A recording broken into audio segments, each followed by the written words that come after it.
വരുന്നുണ്ട് എന്ന് പറഞ്ഞപ്പോൾ എൻ്റെ ഒരു സുഹൃത്ത് എനിക്കൊരു വീഡിയോ കാണിച്ചു തന്നു.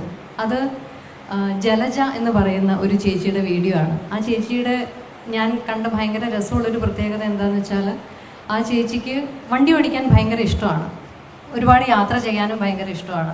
പക്ഷെ അതിനുള്ളൊരു സാഹചര്യം ജീവിതത്തിൽ വന്നില്ല. അതിന് പകരം അവരുടെ ജോലി എന്ന് പറയുന്നത് അവരുടെ കുടുംബമായിട്ട് അവർ ഏറ്റെടുത്തിരിക്കുന്ന ജോലി, അത് ബന്ധപ്പെട്ട് ചെയ്യുന്നൊരു ജോലി എന്ന് പറഞ്ഞാൽ കാശ്മീരിൽ നിന്ന് കേരളത്തിലേക്ക് ആപ്പിൾ എത്തിക്കുന്ന അതുമായിട്ട് ബന്ധപ്പെട്ട എന്തൊരു ജോലിയാണ്. അപ്പോൾ ഈ ജലജ ചേച്ചി എന്താ ചെയ്തതെന്ന് വെച്ചാൽ, ഡ്രൈവിംഗ് പഠിക്കാൻ പോയി ഹെവി ലൈസൻസ് എടുത്ത് ലോറി ഓടിക്കാൻ പഠിച്ച് ഇപ്പോൾ കാശ്മീരിൽ നിന്ന് കേരളത്തിലേക്ക് വരുന്ന ലോറികളിൽ, ആപ്പിൾ കൊണ്ടുവരുന്ന ലോറികളിൽ ഒരെണ്ണം ഓടിക്കുന്നത് ആ ജലജ ചേച്ചിയാണ്. അത് മാത്രമല്ല, അതിൽ രസമായിട്ട് എനിക്ക് തോന്നിയത് ജലജ ചേച്ചിയുടെ കുടുംബം, ജലജ ചേച്ചിയുടെ മക്കൾ ആ ചേച്ചിയോടൊപ്പം യാത്ര ചെയ്യുന്നു. ആ യാത്രയിൽ വീഡിയോസ് എടുത്ത് വ്ളോഗുകൾ ചെയ്ത് നമ്മൾ ഈ സോഷ്യൽ മീഡിയയിലൊക്കെ പങ്കുവയ്ക്കുന്നു എന്നുള്ളത്. അപ്പോൾ അതെനിക്ക് ഭയങ്കര, നമുക്ക് അങ്ങനെയൊന്നും എല്ലാവർക്കും തോന്നാത്ത ഒരു ചിന്തയും ധൈര്യവുമായി അതെനിക്ക് തോന്നി. ആ ചേച്ചിയുടെ കഥ കേട്ടപ്പോൾ എനിക്ക് എൻ്റെ വീട്ടിലുള്ള ഒരു ഉദാഹരണം എനിക്ക് ഓർമ്മ വന്നു. അത് വേറെ ആരുമല്ല, എൻ്റെ അമ്മ തന്നെയാണ്. അമ്മ ലോറിയൊന്നും ഓടിക്കില്ല, പക്ഷേ അമ്മ പലപ്പോഴും ജീവിതത്തിൽ എന്നെ അത്ഭുതപ്പെടുത്തിക്കൊണ്ട് എനിക്ക് ഭയങ്കര വലിയൊരു ഇൻസ്പിറേഷൻ ആയിക്കൊണ്ട് നിലനിന്നിട്ടുണ്ട്.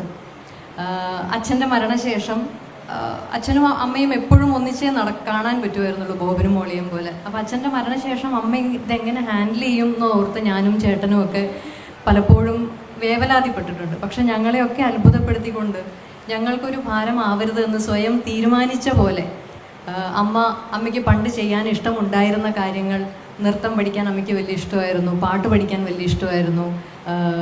അതിനൊക്കെ വേണ്ടി അമ്മ തന്നെ സ്വയം ഇനീഷ്യേറ്റീവ് എടുത്ത് ക്ലാസ്സുകൾ കണ്ടുപിടിച്ച് പോയി അതിൽ പോയി ചേർന്ന് പഠിച്ച്, സാഹിത്യത്തിൽ പണ്ട് കോളേജിൽ പഠിക്കുമ്പോൾ അമ്മ എഴുതുമായിരുന്നു എന്ന് ഞങ്ങൾ പറഞ്ഞു കേട്ടിട്ടേ ഉള്ളൂ. പക്ഷേ ചെറിയ കുറിപ്പുകളൊക്കെ എഴുതി ഫേസ്ബുക്കിൽ പ്രസിദ്ധീകരിച്ച്, ആ കുറിപ്പുകൾ കണ്ട് ഗൃഹലക്ഷ്മിയെ പോലെയുള്ള ഒരു പ്രസിദ്ധീകരണം അമ്മയെ ഇങ്ങോട്ട് വന്ന് സമീപിച്ച് അമ്മയുടെ ഒരു പുസ്തകം വരെ പുറത്തിറക്കി. അപ്പോൾ അമ്മയ്ക്ക് ഇഷ്ടമുള്ള കാര്യങ്ങൾ അങ്ങോട്ട് പോയി അതിനൊരു എന്താ പറയുക, ഒരു ഇനീഷ്യേറ്റീവ് എടുത്ത് ആ കാര്യങ്ങൾ പോയി ചെയ്യാനും സ്വന്തം സന്തോഷങ്ങൾ കണ്ടെത്താനും, ആ സന്തോഷങ്ങൾക്കൊക്കെ ഒരു വേദികൾ കിട്ടുമ്പോൾ അവിടെ അമ്മ കഥകളിയും മോഹിനിയാട്ടവും തിരുവാതിര നൃത്തയോഗ തുടങ്ങിയ ഞാൻ കേട്ടിട്ട് പോലും ഇല്ലാത്ത പല കാര്യങ്ങളും അമ്മ ചെയ്യുന്നതും, സുഹൃത്ത് സംഘങ്ങൾ ഉണ്ടാക്കുക, ആ സംഘങ്ങളുടെ കൂടെ യാത്ര പോകാൻ തുടങ്ങിയ സ്വന്തം ചെറിയ ചെറിയ സന്തോഷങ്ങൾ കണ്ടെത്തി എൻ്റെ മുന്നിൽ ഏതു പ്രായത്തിലും അവനവൻ്റെ സന്തോഷം കണ്ടെത്തണമെങ്കിൽ അവനവൻ ആഗ്രഹിച്ചാൽ ആ സന്തോഷങ്ങൾ കണ്ടെത്താം എന്ന് ജീവിതം കൊണ്ട് എൻ്റെ മുന്നിൽ ഉദാഹരണമായി നിൽക്കുന്ന ഒരാളാണ് അമ്മ.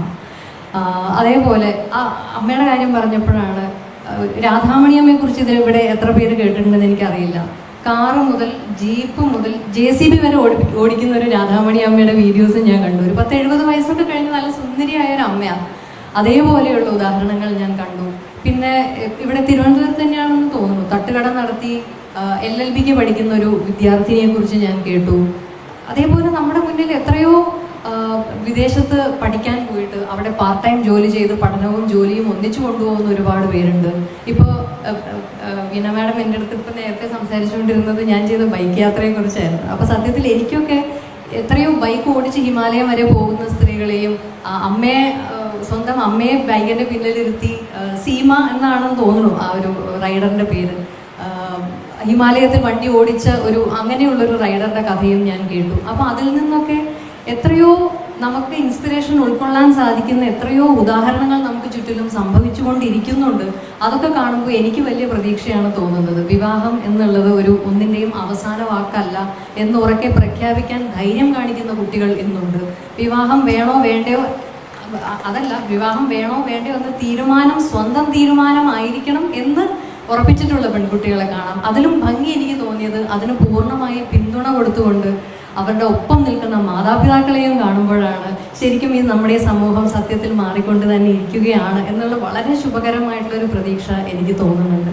ഇനി എൻ്റെ സ്വന്തം കാര്യത്തിൽ വരികയാണെങ്കിൽ, എനിക്കും ഉണ്ടായിരുന്നു ഒരു ബക്കറ്റ് ലിസ്റ്റ്. ഇത് ഇവിടെ ഇരിക്കുന്ന എത്ര പേർക്ക് ഉണ്ടെന്ന് എനിക്ക് അറിഞ്ഞുകൂടാ. ബക്കറ്റ് ലിസ്റ്റ് എന്ന് പറയുന്ന ഒരു സാധനമുണ്ട്. നമുക്ക് ജീവിതത്തിൽ ചെയ്യാൻ ആഗ്രഹിക്കുന്ന കാര്യങ്ങൾ ഇങ്ങനെ ഒന്നൊന്നായിട്ട് എഴുതി വെക്കുക, അതിൽ ചെയ്ത് കഴിയുമ്പോൾ ഇങ്ങനെ ടിക്ക് ഇടുക എന്ന് പറയുന്നത് നമുക്ക് വല്ലാത്ത മനസ്സുഖം കിട്ടുന്നൊരു കാര്യമാണ്. എനിക്കുണ്ടായിരുന്നത് ഇപ്പോൾ ഈ പറഞ്ഞതൊക്കെ വെച്ച് നോക്കുമ്പോൾ വളരെ ചെറിയ ചെറിയ ആഗ്രഹങ്ങളായിരുന്നു. ഡ്രൈവിംഗ് പഠിക്കുക എന്നുള്ളൊരു ആഗ്രഹം ഉണ്ടായിരുന്നു.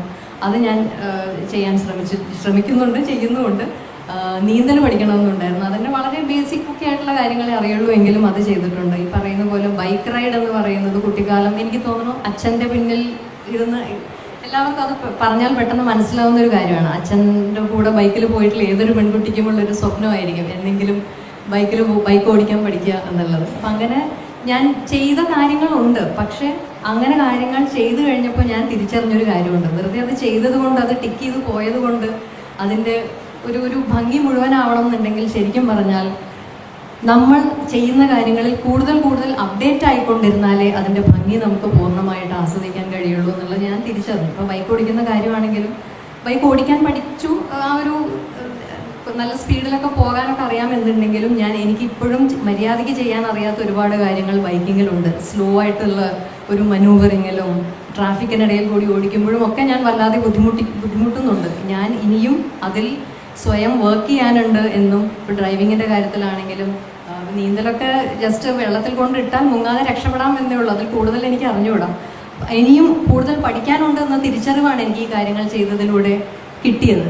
അപ്പോൾ അങ്ങനെ നമ്മുടെ കയ്യിലുള്ള ഫോണിൽ തന്നെ കാണുമല്ലോ, ഇടയ്ക്കിടയ്ക്ക് വരുന്നൊരു അപ്ഡേറ്റ് റിക്വസ്റ്റ് ഉണ്ട്. അപ്പോൾ അതേപോലെ നമ്മളും സ്വയം അപ്ഡേറ്റ് ആയിക്കൊണ്ടിരുന്നാലേ നമ്മുടെ ആഗ്രഹങ്ങളുടെ ഭംഗി പൂർണ്ണമാവുള്ളൂ എന്നെനിക്ക് തോന്നിയിട്ടുണ്ട്. അപ്പോൾ ഇതൊക്കെ ചെയ്യണമെന്നുണ്ടെങ്കിൽ നമ്മുടെ ജീവിതത്തിൽ വേണ്ട, ഇപ്പോൾ ആത്മവിശ്വാസത്തിൻ്റെ കാര്യം ഇവിടെ എല്ലാവരും വളരെ കൃത്യമായി പറഞ്ഞു. അതുകൂടാതെ നമുക്ക് ഉണ്ടാവേണ്ട ഏറ്റവും പ്രധാനപ്പെട്ട ഒരു കാര്യം എന്നെനിക്ക് തോന്നിയിട്ടുള്ളത് സാമ്പത്തിക സ്വാതന്ത്ര്യമാണ്.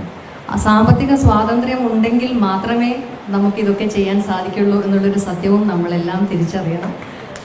അപ്പോൾ അതിന് വേണ്ട കാര്യങ്ങളാണ് നിങ്ങളെല്ലാവരും ചെയ്യേണ്ടത്. അത് എങ്ങനെ ചെയ്യണം എന്നുള്ളതൊക്കെ പറഞ്ഞു തരാൻ ഇവിടെ അറിവും കഴിവുമുള്ള വനിതാ കമ്മീഷൻ്റെ സാരഥികളെ പോലെ അതിനുള്ള ആളുകളുണ്ട്. ഈ വനിതാ കമ്മീഷൻ്റെ പറന്നുയരാം കരുത്തോടെ എന്നുള്ളൊരു ക്യാമ്പയിനിൻ്റെ അംബാസഡറായി വളരെ അഭിമാനത്തോടെ നിങ്ങളുടെ മുമ്പിൽ നിൽക്കുമ്പോൾ എനിക്ക് പറയാനുള്ളത്, നിങ്ങളുടെ ചിറകുകൾ പറന്നുയരാനുള്ള നിങ്ങളുടെ ചിറകുകൾ നിങ്ങൾ സ്വയം കണ്ടെത്തണമെന്നും ആ ചിറകുകൾ വിരിച്ച് പറക്കാനുള്ള ആകാശം വേണ്ടി വന്നാൽ സ്വയം സൃഷ്ടിക്കാനും നിങ്ങൾ പ്രാപ്തരാവണം എന്നാണ് എനിക്ക് പറയാനുള്ളത്. അതിനു വേണ്ട ഉപദേശങ്ങൾ തരാനും നിങ്ങളുടെ കൈപിടിച്ച് മുന്നോട്ട് കൊണ്ടുപോകാനും ഒക്കെ നമ്മുടെ വനിതാ കമ്മീഷൻ്റെ സാരഥികൾ ഇവിടെയുണ്ട്. ഇത്രയും വർഷത്തെ പൈതൃകമുള്ള വനിതാ കമ്മീഷൻ്റെ ഒരു തണലിൽ നിൽക്കുമ്പോൾ ഞാൻ അടക്കമുള്ള സ്ത്രീ സമൂഹത്തിന് വളരെ വലിയ ആത്മവിശ്വാസമാണ് തോന്നുന്നത് എന്നുകൂടി ഞാൻ പറഞ്ഞുകൊണ്ട് ഈ ഒരു ക്യാമ്പയിനിൻ്റെ ബ്രാൻഡ് അംബാസഡർഷിപ്പ് ഏറെ സന്തോഷത്തോടെ അഭിമാനത്തോടെ ഞാൻ ഏറ്റെടുക്കുന്നു. എല്ലാവർക്കും മനസ്സമാധാനവും ആരോഗ്യവും സാമ്പത്തിക സ്വാതന്ത്ര്യവുമുള്ള ഒരു ജീവിതം ഉണ്ടാവട്ടെ എന്ന് ആശംസിക്കുന്നു. Thank you.